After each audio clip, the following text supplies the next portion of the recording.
Götürlər mənim səsimiz adımı pozdular. Sən bizə yol göstərmə. Biz bazda bəzi şeylər keçəcək. Bugün 23 dekabr 2025-ci il Azərbaycanın Almaniyadakı səfirliyinin önündə Berlin şəhərində toplaşmışıq. Deməli bu qardaşlar toplaşıblar. Qardaşlar, bura nə üçün toplaşmışsınız? Yəni dünən də 3 tədbir keçirdik, ondan qabaq da elə bu gün də 2 yerdə olduq. Amnesty International-da indi Azərbaycan səfirliyinin önündəyik. Davamlı olaraq etirazımızı bildiririk, tələb edirik ki, siyasi məhbusları azad etsinlər, ana müxalifətin rəhbərini azadlığa buraxsınlar və amnistiya siyahısına siyasi məhbuslar daxil olunsun.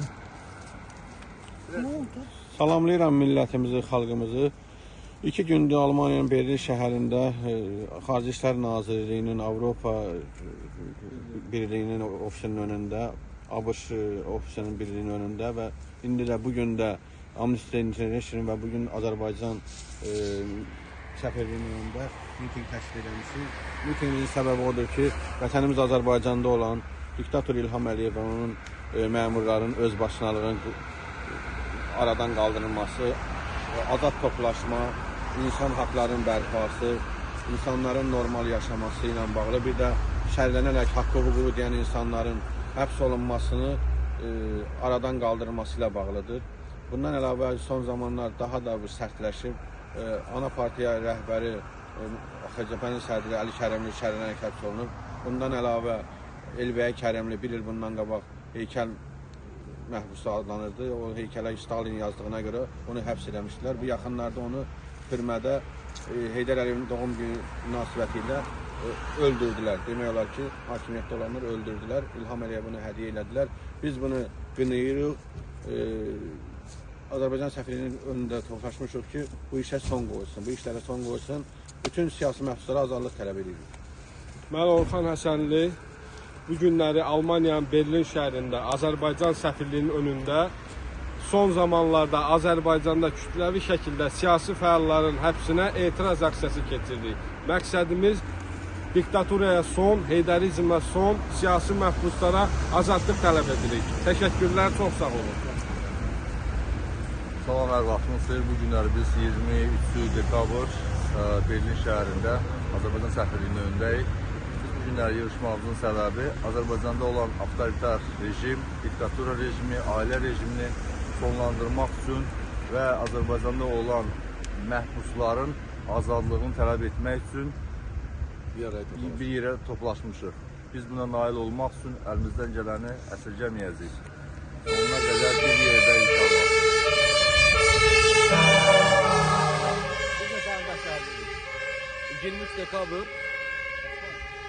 2023 dekabr biz Almaniyanın Berlin şəhərində 2025-ci ildə bir araya toparlaşmağımızın səbəbi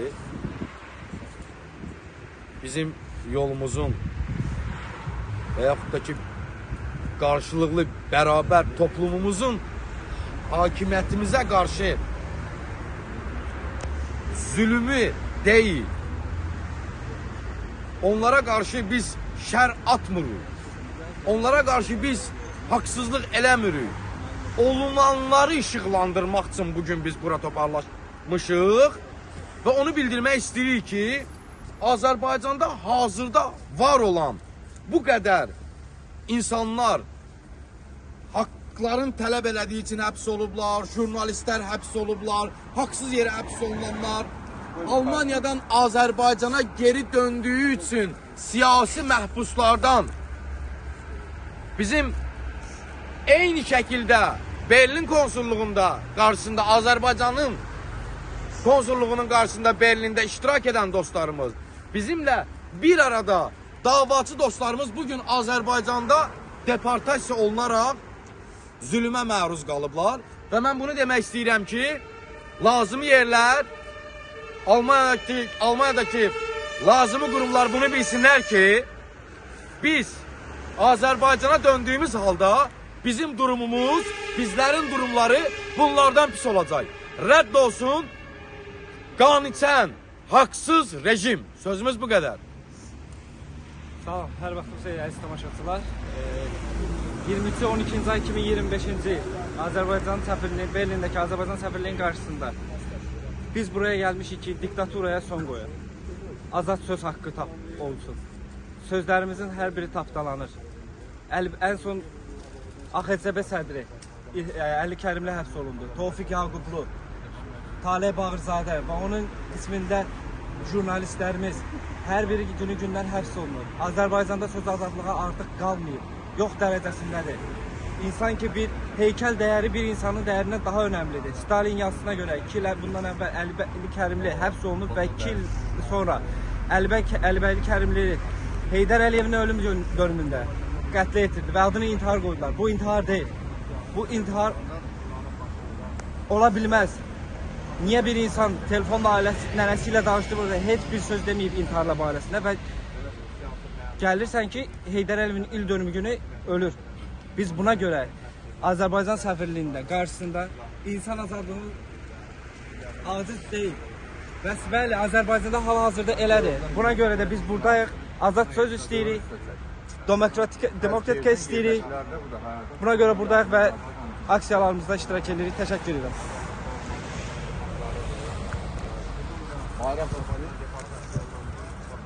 Mən də öz növbəmdə bütün gələn qardaşlarımıza sağ ol deyirəm ki, Azərbaycan xalqının həbs olunan, şərlənən insanların yanında olurlar, öz haqq səslərini ucaldırlar və bütün dünyaya biz Azərbaycanda olan haqsızlıqları, İlham Əliyev rejiminin Azərbaycan xalqının başına açdığı oyunları çatdıracağıq da.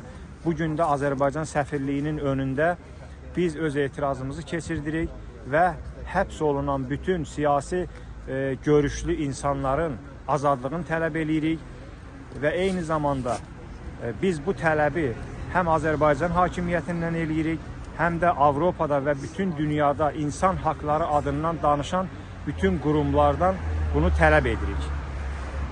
Təşəkkür edirik.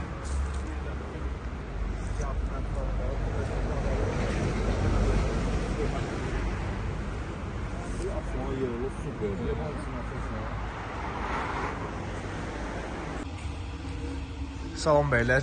Aleyküm salam qardaş.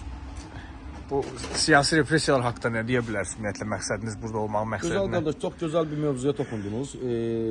Uzun illərdir ki, Azərbaycandakı haqsızlıqla bağlı olan mübarizədə biz və bizimkilər illərdir öz etirazlarını bildirir və bu gün də 23 dekabr 2025-ci il biz qardaşlarla qərar verdik ki, Amnesty International qarşısında Almaniyanın Berlin şəhərində bir aksiya keçirdək və bu aksiyamız da onunla bağlıdır ki, Azərbaycanda haqsız yerə həbs olunanlar, yəni belə deyək, açıq, net şəkildə demək olarsa, hər kəs bu mövzunu tam və net şəkildə bilir. Biz yenə də üstündən, yəni vurğulayaq mövzuları. Azərbaycanda haqsız yerə həbs olunanlar, haqqını tələb elədiyi üçün haqsızlığa məruz qalanlar, zorlanaraq, haqsız yerə şərlənərək həbsə atılanlar, haqsız yerə döyülənlər, haqqını tələb edənlərin haqları ayaq altında qalması və bunun kimi necə haqsız yerə həbs olunan jurnalistlər və son vaxtlarda Əli Kərimlinin Azərbaycanda xalqın arxasında durduğun və iri miqyaslı haqsızlıqlara ev sahibliyi edən dünya çapında İlham və İlham Əliyevin yandaşlarına öz qəti qərarların net şəkildə bildirən şəxslərdən biri olduğun bunu bütün xalq bilir.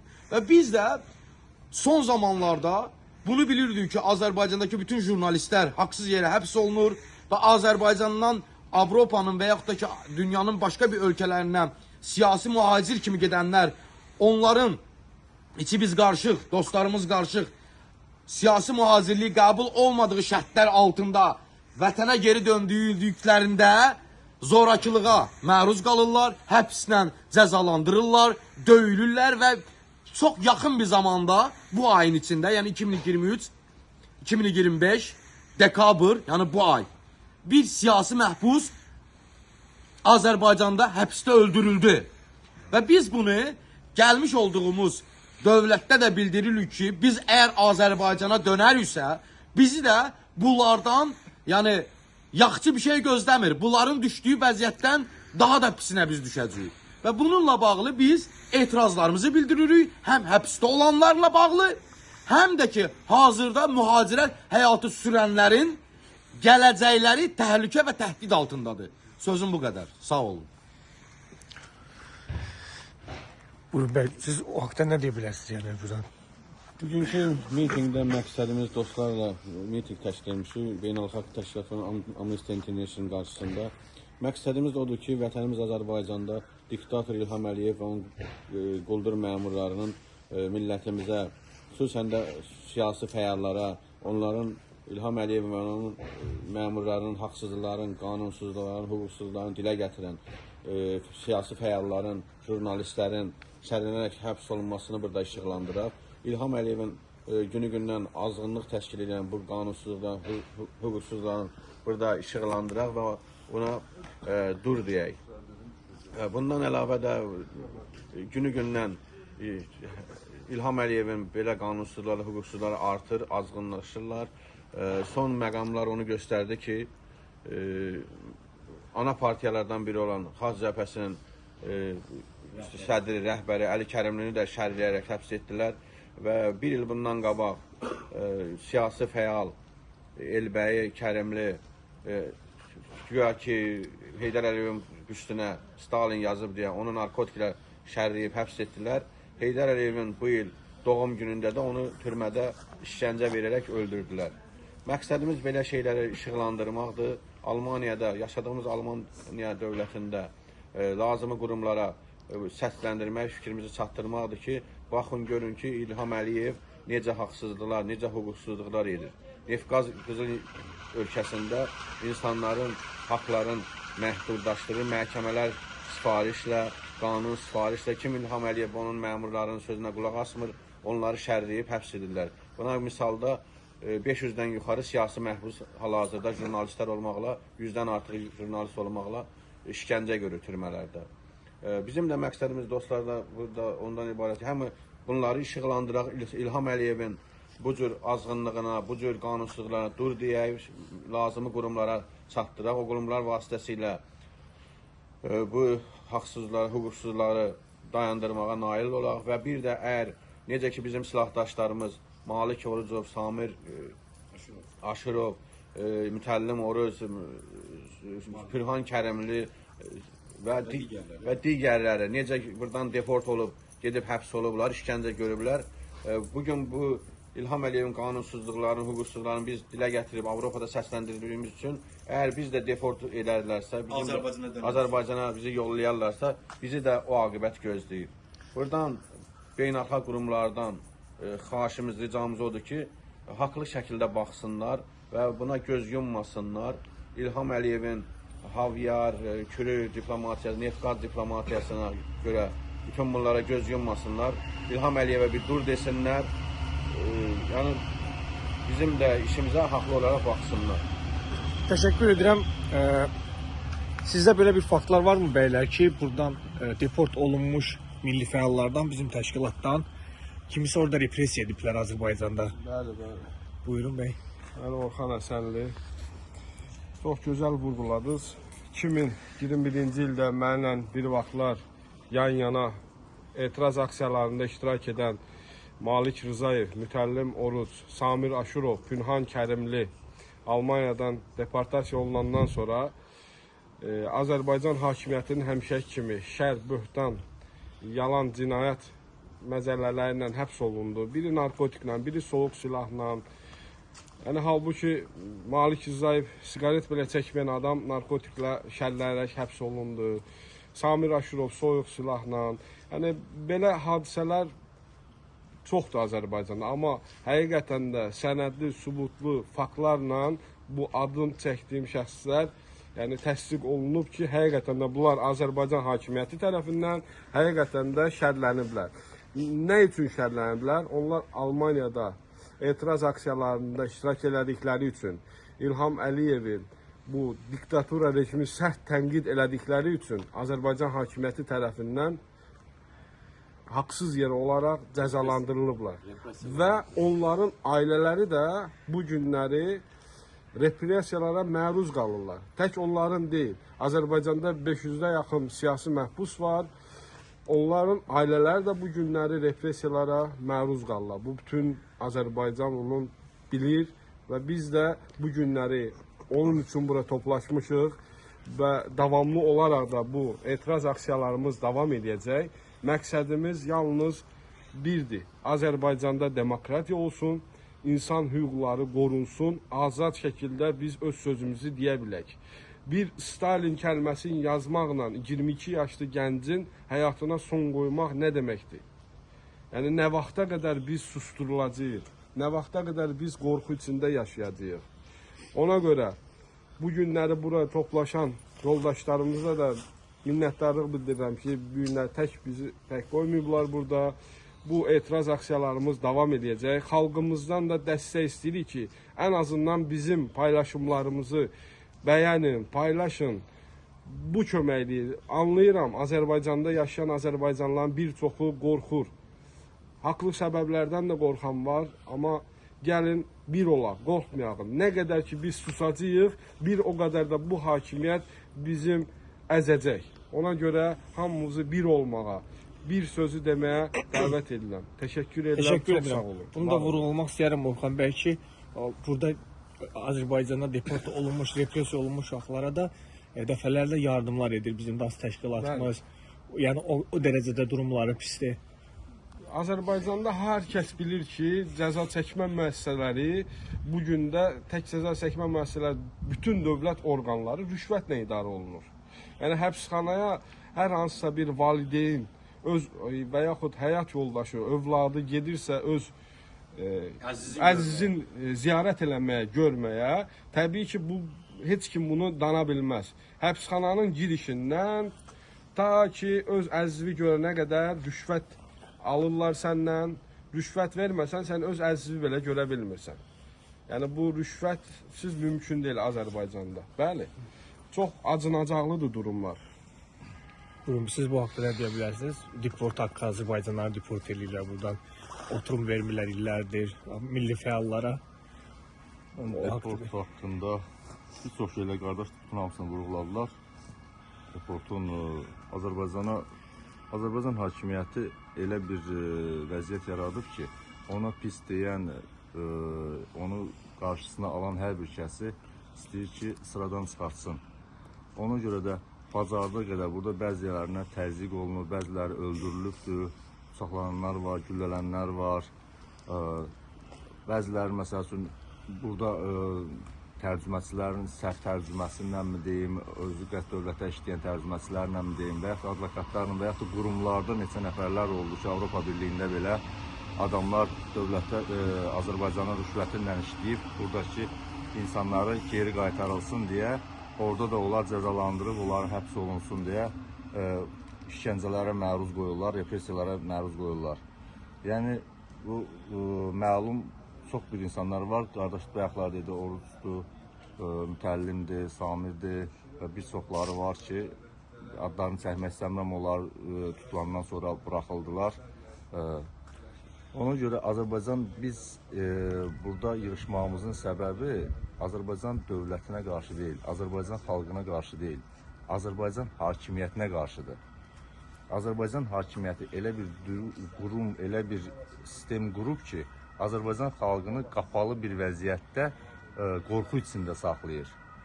Artıq danışanların hamısını həbs olunmalıdır, cəzalandırılmalıdır, ailəsinlə təhdid olunmalıdır. Artıq onların baxımından artıq heç kim artıq danışmır, sadəcə danışmağa qoymurlar. Son nöqtələrini də onlar belə qoydular.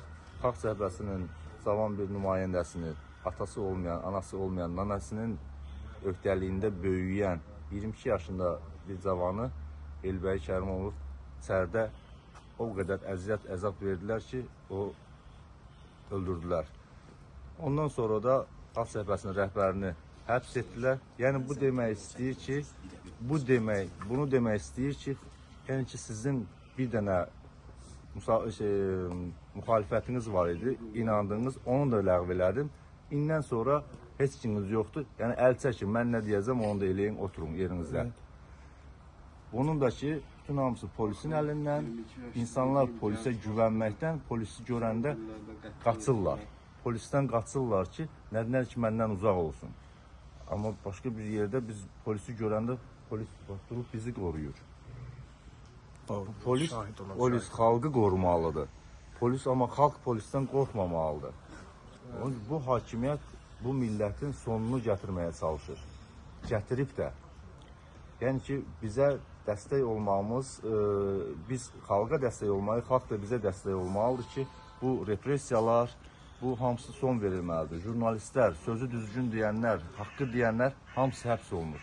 Səbəb, onların bütün nə seçilikləri var, hamısını üzərə çıxardır. Onlar deyər ki, mən rejimi nəzərdə tuturam, Əliyev rejimi, ailəsini nəzərdə tuturam, hakimiyyəti nəzərdə tuturam. Azadlıq tələb edirik. Ona görə mən bütün həbsdə olanların hamısına azadlıq tələb edirəm. Bütün Azərbaycan xalqına azadlıq tələb edirəm. Azərbaycan xalqının hamısı həbsdədir. Biz də həbsdəyik. Ona görə biz hamımıza ədalət, hamımıza azadlıq tələb edirəm. Bunun üçün də biz hamımız bir olmalıyıq. Biz bunları görməsə də, heç olmasa gələcək nəsil üçün, biz bu dövlətimizi heç olmasa gələcəyini istəyiriksə, bu dövlət getməsi üçün ona görə də biz buna nail olmalıyıq ki, bu hakimiyyət getsin, normal, dürüst bir hakimiyyət gəlsin. Demokratik bu hakimiyyət. Elədir. Bir şeyi də vurğulamaq istəyirəm ki, din adı altında bizim müsəlmanları, bizim ən çox Əhl-i Beyti də, yəni möminləri repressiya edirlər. Yəni din bizim kulturumuzdur. Yəni ola bilməz ki, İrana işləsin. Minlərdən insan, 400 dənə siyasi məhbus varsa, yüzlərlə nə qədər nə qədər bizim dinizm adamı? 2000-dən artıq Azərbaycanda 2000-dən artıq dini inanclarına görə həbs edilən şəxslər var. İslam ölkəsində. Bəli, Azərbaycan yəni müsəlman dövlətidir. Azərbaycan müsəlman ölkəsidir. Əhalisinin 95-98% müsəlmandır. Onların öz inancları var, etiqadları var. Təbii ki, Azərbaycan demokratik ölkə adı altındadır. Hər kəsin Azərbaycanda öz inancına, öz etiqadına əməl eləmək haqqı var. Amma biz görürük ki, 20 ildən artıq bir zamandır ki, Azərbaycanda dini inanclarına görə, eyni zamanda siyasi inanclarına görə, siyasi tutduqları yollara görə nə qədər həbs edilən insanlar var. Amma ən çox baskı Azərbaycanda dini inancı olan insanlara və müxalifət partiyalarına üzv olan, müxalif fikirlər söyləyən, Azərbaycanda demokratiya, insan haqlarını savunan insanlara qarşı olan repressiyalardır. Bu repressiyaların ən bariz nümunəsi bu yaxınlarda bizim AXCP-yə üzv olan bir qardaşımızın 22 yaşında cavan oğlanın həbsxanada döyülərək, işgəncəyə məruz qalaraq, repressiyaya uğrayaraq ölməsidir. Allah rəhmət eləsin. Bu bizim gəncdir, qıydılar. Bizim gənclər təhlükə altındadır. Eyni zamanda mən onu vurğulamaq istəyirəm ki, Azərbaycan xalqının istər dini inancından, siyasi tutduğu mövqeyindən asılı olmayaraq, qadınlar, xanımlar həmişə Azərbaycan xalqının başının üzərində olublar. Amma bu hakimiyyət Azərbaycan xalqının özündən olmadığına görə, Azərbaycan xalqının mentalitetini bilmədiklərinə görə və Azərbaycanla mənəvi cəhətdən, mədəni cəhətdən düşmən olduqlarına görə bunlar Azərbaycanlı xanımları belə, jurnalist xanımları belə, dini inancı olan xanımları belə şərləyirlər, həbs eləyirlər, işgəncələrə məruz qoyurlar və biz bugün bura toplaşmaqda məqsədimiz budur ki, Azərbaycanda tutduğu yoldan asılı olmayaraq, öz dini inancına görə və yaxud siyasi mövqeyinə görə həbs edilən bütün şəxslər birmənalı şəkildə azad edilməlidir. Onlar şərləniblər, onlar qondarma ittihamlarla həbs ediliblər və işgəncələrə məruz qalırlar. Biz onların hər birinin başda Əli Kərimli, Hacı Talib Bağırzadə olmaqla, ən əsas bizim xanımlarımız başda olmaqla onların hər birinin buradan azadlığını tələb edirik. Və eyni zamanda Azərbaycan xalqından da istəyimiz budur ki, bu haqsızlıqlara göz yummasınlar, bacardıqları qədər bu haqsızlıqlara öz etirazlarını bildirsinlər. Bu yaxınlarda İlham Əliyev güya amnistiya verib, bir neçə nəfəri buraxıblar azadlığa, o da təzyiq göstərdiklərinə görə Qərbdən. xarici, bəli, qərbdən onlara, Amerikadan onlara olan təzyiqlərə görə, Internationalda təzyiq edir. bəli, Amnesty Internationalın da öz xüsusi təzyiqləri olub. Ona görə gözdən pərdə asmaq üçün bir neçə nəfər belə deyək də həbs müddətlərinə 1 ay, 2 ay, 3 ay, 5 ay qalmış insanları azadlığa buraxmaqla özünü humanist bir prezident kimi göstərmək istəyir. Amma görsənən budur ki, siyasi baxışlarına görə, dini baxışlarına görə həbs edilən heç bir kəsi İlham Əliyev azadlığa buraxmır. Nəyə görə? Çünki o şəxslər İlham Əliyevin hakimiyyətinə görə və onun mafiyasının Azərbaycanda olan hakimiyyətinə görə təhlükədirlər. Və biz buradan Almaniyadan tələb eləyirik ki, Azərbaycan hakimiyyəti, İlham Əliyevin quldur rejimi tezliklə bütün bu siyasi məhbusları, ən əsasda o xanımları tezliklə azadlığa buraxsın. Bir şey əlavə eləmək istəyirəm. Bu dinlə bağlı mövzu gəldi. Bu mövzuya mən heç vaxt toxunmuram. Azərbaycan hakimiyyəti ümumiyyətlə qorxduğu bir şəxslərdən, onlardan kimdən ki qorxur, onları həbs edir, onları qoymur səsinin çıxmasına imkan vermir.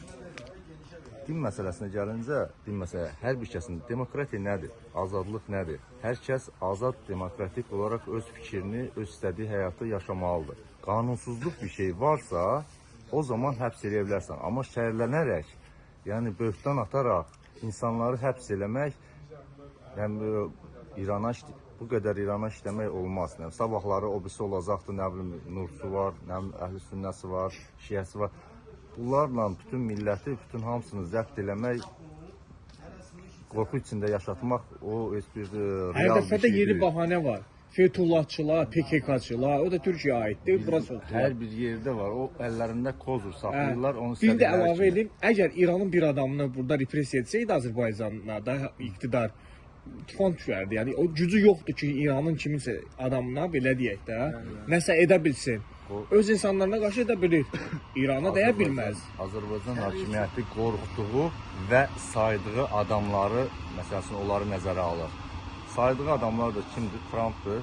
Onun bir sözünlə, məsələn, neçə nəfəri ermənilər, həbsdə olan ermənilər var, onları azad eləmək və yaxud da barışmaq adında, hamımız bunları görürük, hamımız baxırıq, bilirik. Yəni bu boyda sözün düzünü deyənləri həbsdə saxlayıb əzab əziyyət vermək, amma erməniləri həbsdən buraxmağa çalışmaq nə dərəcədə doğrudur? Təbii ki, mən üzr istəyirəm. Bu amnistiyanın elə ən böyük səbəbi həmin Qarabağda Azərbaycan əsgərlərinə əsir düşən o erməni quldurlarının azad olunmasıdır. Ona hesablanıb bu məsələ. Yəni yoxsa o İlham Əliyev amnistiya verəsi olsa o qədər bu illər ərzində amnistiya verərdi, onları azadlığa çıxarardı. Ancaq Qərbdən, xüsusən Trump tərəfindən olan təzyiqə görə o bir neçə nəfər erməni terrorçusu ki var Azərbaycanda, onları azad eləmək istəyir. Ona görə bu amnistiyanı verib. Elə mən belə qərara gəlirəm.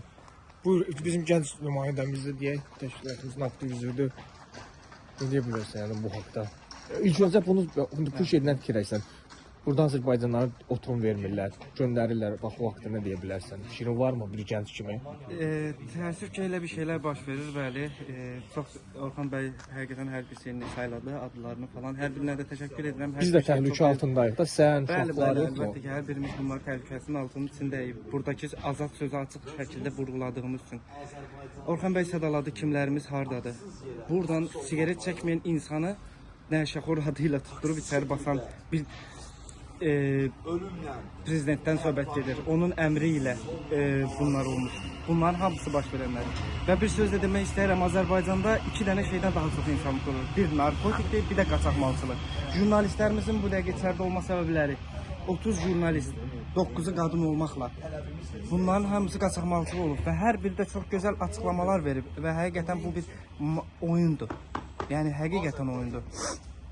9 dənə jurnalist qadının hər birinin açıqlamasında bank kartının axırıncı dəfə pulu 2 il, 3 il bundan əvvəl 10 manat girdiyi bir bank kartından milyardlar pul, minlərlə pul söhbət olunur. Manatlar, avrolar Həqiqətən biabırçılıqdır. Bəsdirin, dayandırın. Biz burada Amnesty International qabağında artıq mən axırıncı dəfə bir söz də vurğulamaq istəyirəm. Aksiyalara başlayanda 300 siyasi məhbus vardı və bu gün 500-ə yaxın gəlir çatır. Cəmi 8 ay bundan əvvəl. Çox keçməyib. Yəni bunlara bir son qoyulmanın vaxtıdır və Avropaya da nefti qazını satdığı üçün və düşünür ki, İlham Əliyev biraz mən bunlara nefti qazı Azərbaycana satdığından daha ucuz satdığı üçün və bunlara reparasiyaları daha da baş qaldırır. Reparasiyalar artır günü-gündən. Ən sonunda AXCB-nin sədri Əli Kərimli vətən xaini olaraq adlanılır. Vətən xaini elə olaraq başda olmaqla İlham Əliyev özüdür. Azərbaycanda bir sistem qurub, polis sistemi. Polis sistemi hər bir icra başçısı, nazirlər hər bir işlərinə əvəz çıxarıla bilir. Amma polis serjantı belə hələ indiyə qədər işdən çıxarılmayıb. Keçən İmişlidəki olan hadisədən bir mövzu vermək istəyərəm ki, 7 il 6 ay yeniyetməyə 7 il 6 ay həbs cəzası verilib. Amma halbuki cəza düşməli adamlı şəxslərdən polisə düşməli idi. 159 sürətli 159 kilometrlə yolda hərəkət edən 3 dənə uşağın canına qıydı. Niyə də hələ cəzasız qalıb? Amma 17 yaşında yenilənməyə 7 il 6 ay. Bəli, onun da günahı var. Bəs 60-lıq yolda 159-la sürmək, onun niyə cəzası yoxdur? Buradan da gəlir. Hər şey buradan gəlir. Biz susduqca onlar bizim üstümüzə gələcək. Susmaq bu hakimiyyətin istədiyi şeydir. Biz susmayacağıq. Biz burada insanlara hər bir azadlıq istəyirik. İstər siyasi məhbus, istər dini məhbus.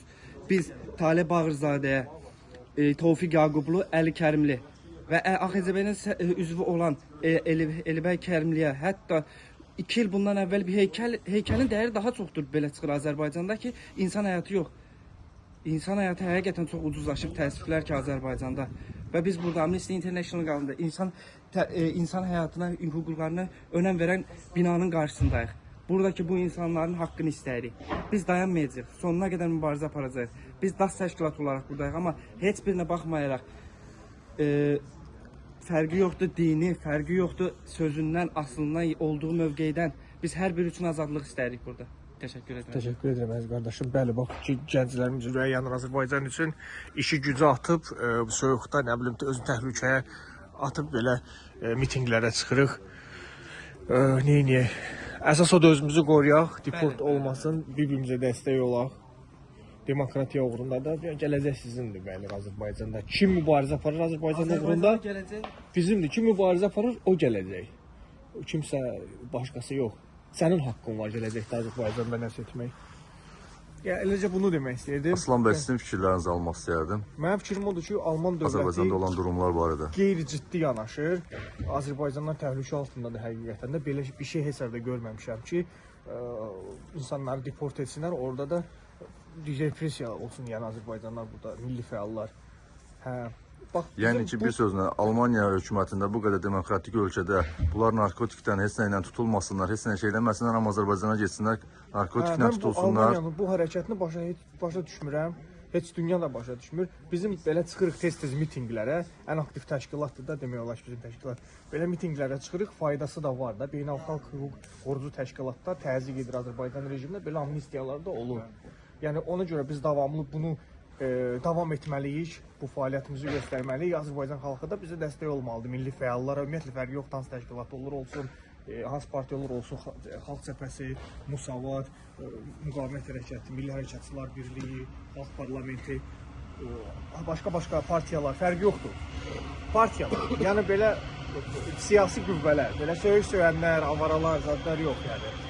Siyasi təşkilatlar deyirəm, dini qurumlar, İslam Birliyi falan, hamımız bir yerdə ağıldan, başdan, əxlaqdan, mədəni şəkildə fəaliyyətimizə davam etməliyik. Əlavə eləmək istəyən kimsə varmı? Əlavə siyasi məhbuslara azadlıq tələb edirik, diktaturaya son, heydərizmə son. Biz davam edəcəyik. Təşəkkürlər. Bəli, millətindən asılı olmayaraq, hamı qardaşıq, hamımız Azərbaycanlıyıq. Tatıda, nə bilim, Nəzikisi də, Çaxuru da, Varı da, Talışı da, Kürdü də, fərqi yoxdur. Şiəsi də, Sünnüsü də, Rusiyalısı da, fərqi yoxdur.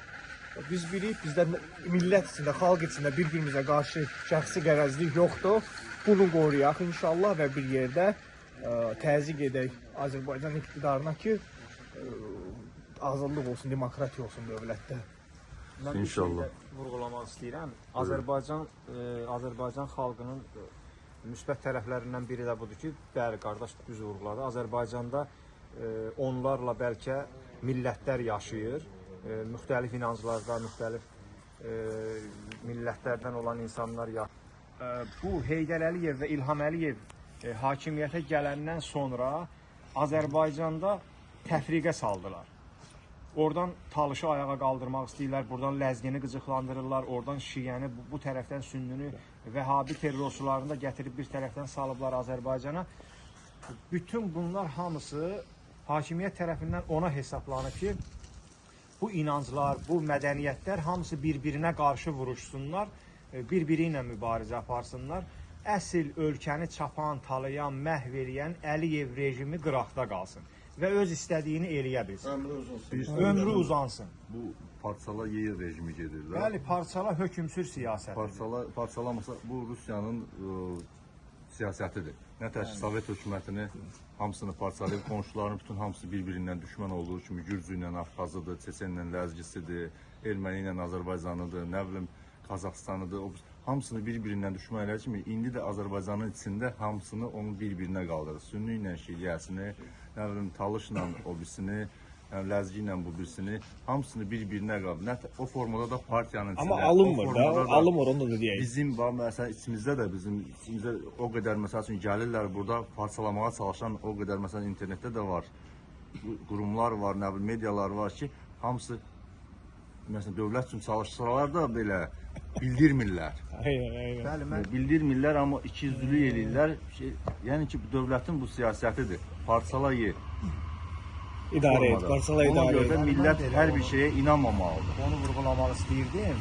Necə ki, Azərbaycan xalqının arasında o təfriqəni yaradıblar. Bugün Azərbaycanda olan bütün demək olar müxalif partiyaların hamısının arasında da bir nifaq salıblar.